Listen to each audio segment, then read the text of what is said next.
This week on Emily Celtics Weekly, the Larry Bird of old returns to the Garden and brings a positive end to a disastrous week.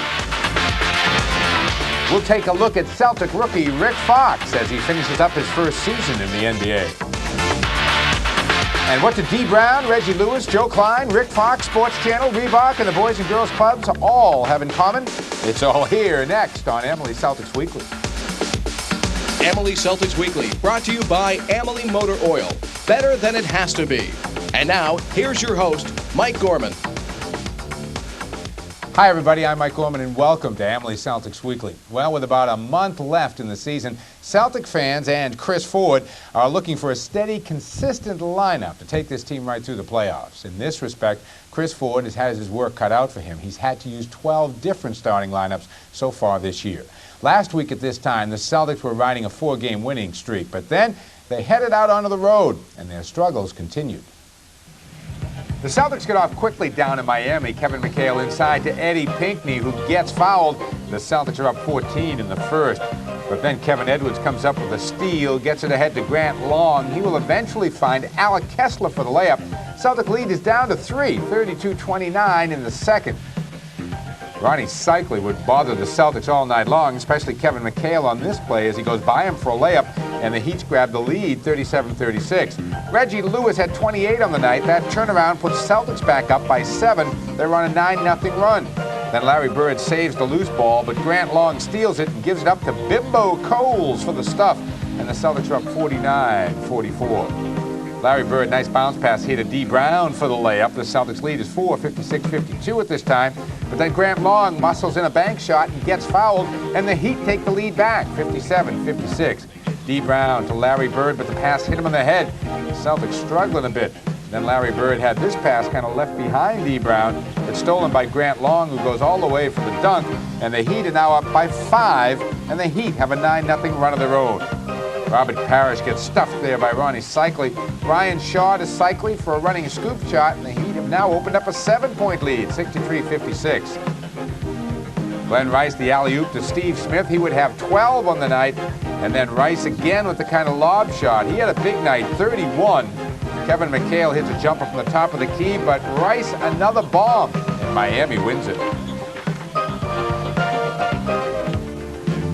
The Celtics didn't last long in Chicago. The Bulls fast break all night long. There's Grant with the follow of the Pippen miss. And then Michael Jordan, the block on Larry Bird. Scottie Pippen back to Michael again for the dunk, and the Bulls are up 23-7 in this one.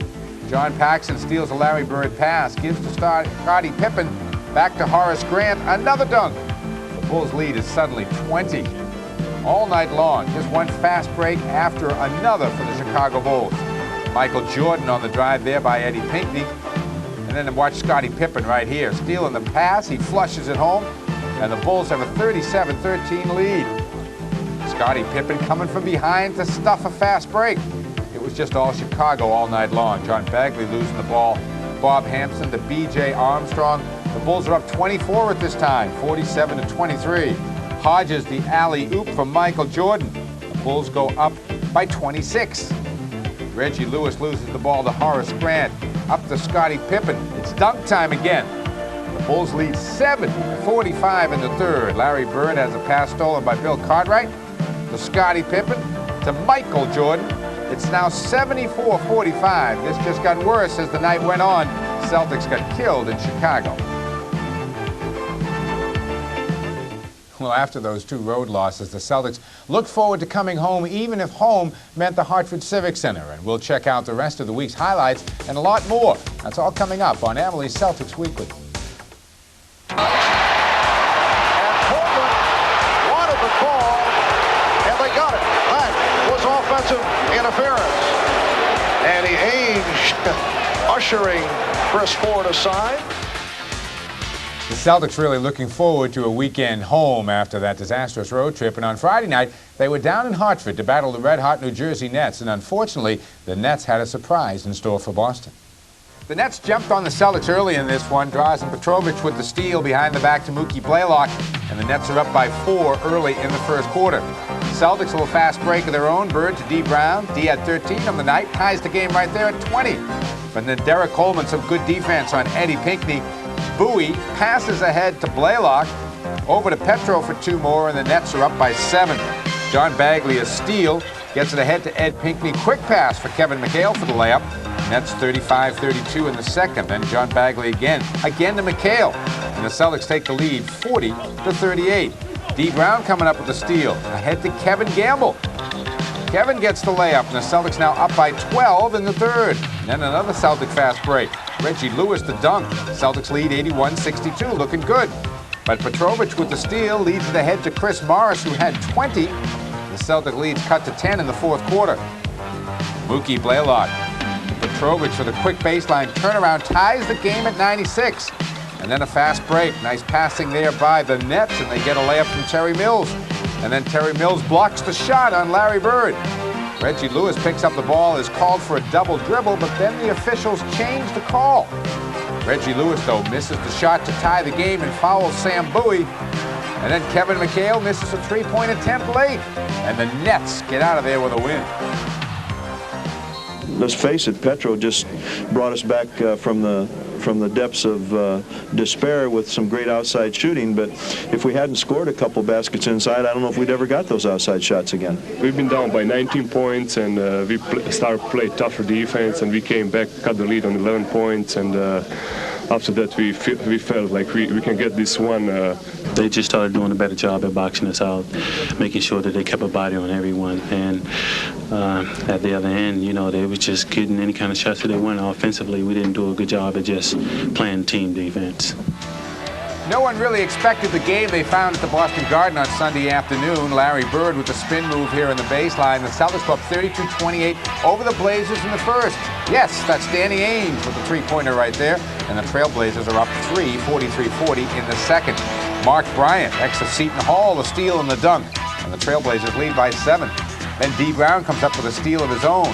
Kevin Gamble will get the stuff here. And the Celtics are trying to get themselves back in this one. And D. Brown gets himself hurt as he went down right there and has to leave after he stepped on Kevin McHale. Trailblazers are up 6 at the time. Cliff Robinson called for 2 technical fouls after he disagreed with that play right there. Reggie Lewis gets the dunk on the other end, and Robinson gets tossed out of the game. Kevin McHale, good spin move around Mark Bryant, lays it in. The Celtics lead 89-88. And Terry Porter fast break to Danny Ainge. Nice no-look pass right there to Buck Williams. And the Trailblazers take the lead. But then John Bagley to Robert Parrish. He gets 2 and is fouled. And it's Boston back up again, 106-105. Terry Porter getting that one ahead. Clyde Drexler, nice little dish to Kersey. Trailblazers lead by 7. But then, as time's running out, Larry Bird for 3 of his 49 points. Ties the game at 122. Then Kevin Gamble ties it at 134 at the end of the first overtime. Celtics take over in the second OT. Bagley, nice dish to Ed Pinckney for the layup. The Celtics go up. Then Baggs hits a jumper. And the Celtics win on a big Sunday. We played pretty well all day. We just that they're a tough team, and they took the challenge, and most teams that come in here wouldn't put up that big of a challenge. So they're a great basketball club, and today we made some big plays to beat them. I thought the game was over. 2 times all we had to do was make 1 out of 2 free throws. That doesn't happen to us very often. We're twice in a row we missed both free throws. We're not a great free throw shooting team, but we're not that bad either. We haven't been playing very well lately, and it's been really frustrating. It's been hard on everybody, and we really need that game tonight. Today was a huge game for us. I mean, on the way in this morning, I was just thinking that we got to get this game, and then we fought pretty hard, and it looked like they had it, and I was thinking, damn, we just kept battling away. As Kevin McHale said, the Celtics desperately needed that win against Portland to snap the 3-game losing streak. And with tough opponents ahead right now, beating the second-best team in the NBA will hopefully give the Celtics some momentum and give them a chance to continue and get on another winning streak. Coming up next here on Emily Celtics Weekly, we'll take a look at one of the newest members of the Celtics, that, of course, the rookie, Rick Fox. Stay tuned.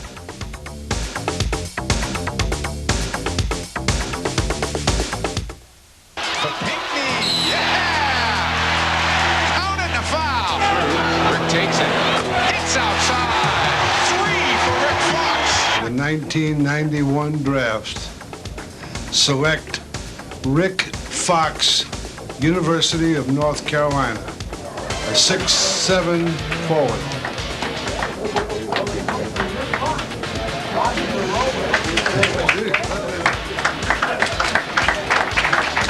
Have you ever heard of him? Did I stun you? We know who he is now, Red. One of the real positives of this year's Celtics season has been the play of rookie Rick Fox. After being selected by the Celts with the 24th pick of last year's first round, Fox came to Boston and told the assembled media how he felt about becoming a Boston Celtic. Honored is the word that first came to my mind. I can learn a lot from a lot of great players. Coach Ford here, I'm going to take every word he gives me, whether he believes it or not, and put it to use. I'm sure there'll be criticism, but that's how you grow as a player.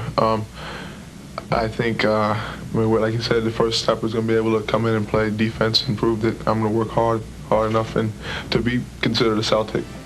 Rick Fox signed a contract with the Celtics and prepared for his rookie season, and he arrived with the endorsement of another man who learned his basketball at North Carolina. You learn the package of basketball and the knowledge of basketball, and then when you go on this level, you put your talent as well as the knowledge that you learn, and you become a complete player. And Fox is going to be an example of that, as well as other Carolina players have been. I'm pretty sure he's going to surprise a lot of people in this area. He's got the talent to do so. A strong preseason and a late arrival of Kevin Gamble put Rick Fox in the starting lineup on opening night, the first Celtic rookie to do that since Larry Bird. From North Carolina, 6'7", number 44, Rick Fox. We get him behind the pick. Rick Fox sneaks away. No talking on the Charlotte defense.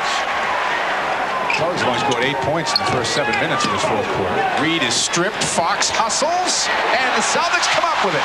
Up to Lewis. Write that one down. Good hustle play by Fox to get that thing going. 6 on the shot clock. Rick Fox a steal. Up to Bagley. That's got to be the key play of this ball game to date. Wow, what a steal by Fox. 2 great defensive plays in this game so far by Rick Fox, Mike. Yeah, Rick had an excellent game. He probably played the best of anybody. Early was taking the ball to the hole hard, and in that one play where he stole the ball and we got the layup, gave us a little cushion, and I thought he did an outstanding job all night. Kevin Gamble's return to the starting lineup put Fox back onto the bench, but he has remained productive, earning a reputation as an aggressive physical player. Near steal by Douglas, leaves Grant open. Good look for Polonese, and a better strip by Fox. Up ahead to Sherm, right back to Rick. Rick Fox in a crowd. Boy, he just squirmed one up there against Manute. Douglas on the break. It's 4 on 3. Rick Fox! Sherman has found someone he can alley-oop to. All in all, Rick Fox has had a far more productive season than one often expects from a rookie. Though he doesn't lack in confidence, Rick himself has been surprised a bit. It's surprisingly simply because of the team I am on. The players that are, on this team are so great. To get a chance to fit in and play some and contribute is, I think, way beyond what I expected, but I prepared myself for. I got a lot of confidence from the LA Summer League when we played. I played with the Celtics, and even the year before when I played with the Canadian Olympic team against other NBA teams, other NBA players, I got a feel for the game and the pace it was at and the way the players played. And it was a little more physical, and I took a liking to that and kind of got the feeling that if I made the NBA, that I'd be able to play physical the way I like and would feel comfortable in it. His physical style of play has served notice to other NBA players that though they may be guarded by a rookie, they'll have to work hard. That's the comment I love to hear too, is when a player I'm guarding used to say, "Hey, slow down, man, and why don't you let up, quit running so hard or something," because I think that puts something in their mind, and it's something where they respect you and you keep going at them. Then next time they see you, they know they're going to have to play. As a new man on one of the league's most experienced teams, Fox has the opportunity to learn from the veterans, and he would advise other first-year players to do the same. Hang around the guys that are 14-year veterans, 12-year veterans, 10-year veterans, like I've been fortunate to have on this team, and just ask as many questions as you can. Make them your best friends, because there's wisdom in age, and they've been around long enough. And I can tell Chief and Ricky Green before he put on injured list, I said, you guys are the ones, I want to be in 12 years from now. And I said, so if I'm bugging you, just let me know. Rick's aggressive approach to defense has meant that he has received a healthy share of personal fouls. The other night in Miami, he got 6 in 10 minutes. At this point in the season, though, he's hopeful that the referees are beginning to adjust to his style.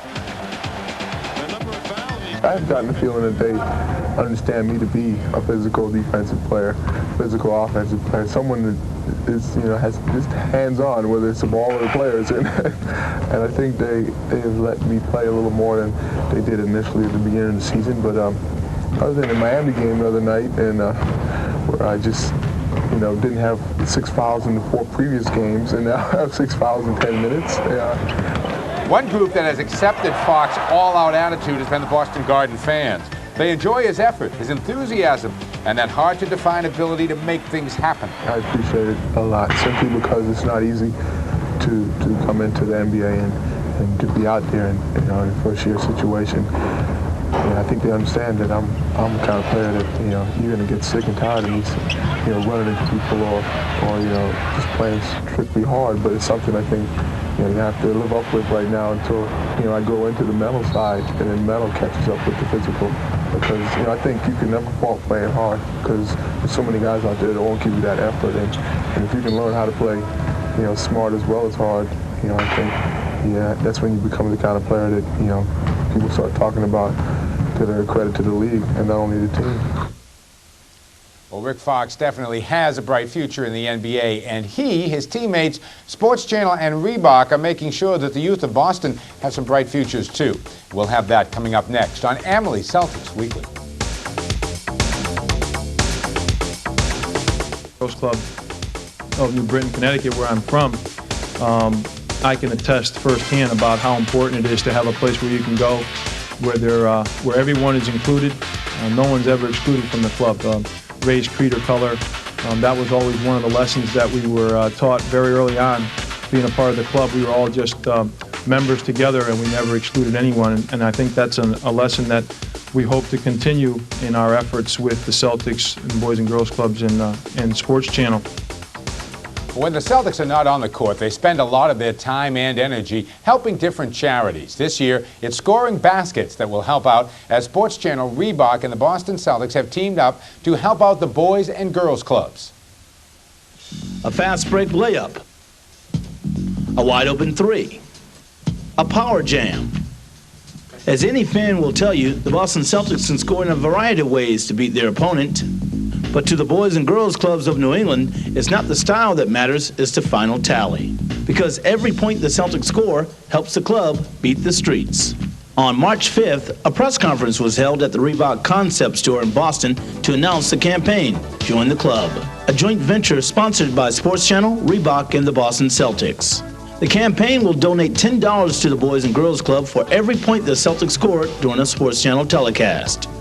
Up until now, I think we've gotten about $9,000 in there, and hopefully by the end of the season that'll be, considerably greater. And that's, it's first steps. Get some money in there, help the kids out, get some programs going and some funding behind them. This is a particularly exciting program for us because it's an opportunity for us to tie in some of our corporate sponsorships and a broadcast association with a community program. And when you bring in all those different kinds of elements, you have an opportunity to do something bigger and better. It's just opened up some new associations, and it lets us, especially through all the, everything that Sports Channel brings to bear, it lets us reach a lot further than we've been able to reach before. When we have the opportunity to influence either how monies are spent or how product is utilized, we want to put in our 2 cents as far as the importance of education, the importance of doing things properly to learn the types of skills that you have to learn to go out and make a living for yourself and take care of your family. And this is an opportunity for us to do that.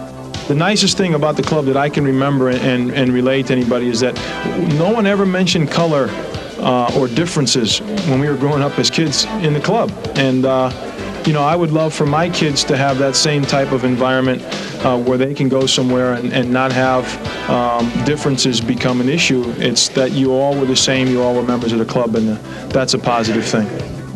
In addition to the corporate representatives, several Celtic players were on hand to offer their support and experiences of the Boys and Girls Clubs and to participate in a series of public service announcements that will air on Sports Channel. My first introduction was in Warsaw, Indiana, where the Boys and Girls Club was, an area where we played a lot of basketball and a lot on the weekends. And, things on the weekends, leads to a lot of problems sometimes for kids that don't have anywhere to go or not have the right direction. And so that was very fun and enjoyable for me to go there and spend time with other kids, in the community and get to know other people other than everyone I saw daily at school. It's not just for playing around a gym there and swimming. It's for a lot of things. It's just for to meet friends, to build relationships with different people, and I think it's good for any type of community, if it's bad or good. Well, it just gave me a chance to go somewhere once school was over and not get involved into the gangs or just hang on the street corners like some of my other friends did. And, that's what the Boys and Girls Club is all about, just providing an outlet for kids to go and just have fun and just develop some skills, whether it's through basketball or just having counselors there to help you with the schoolwork or just learning about different things about drugs, sex, and so forth. It does a great job. It takes you to places that, without a family, kids don't get a chance. Some kids never go to the zoo, never get to see a baseball game or football game until they've grown up or go to an amusement park, and, that's a shame. One of the major benefactors of the Join the Club campaign is Smart Moves, a program designed to help combat peer pressure. Well, Smart Moves were created because, again, identifying that there was a need out there was a problem. What could we do about it? We took the best of our organization, which is nationwide, roughly 600 organizations strong, and found out what various clubs were doing and put those pieces together. What we found out was that there was a lot of people talking about just say no, or, slogan-type programs.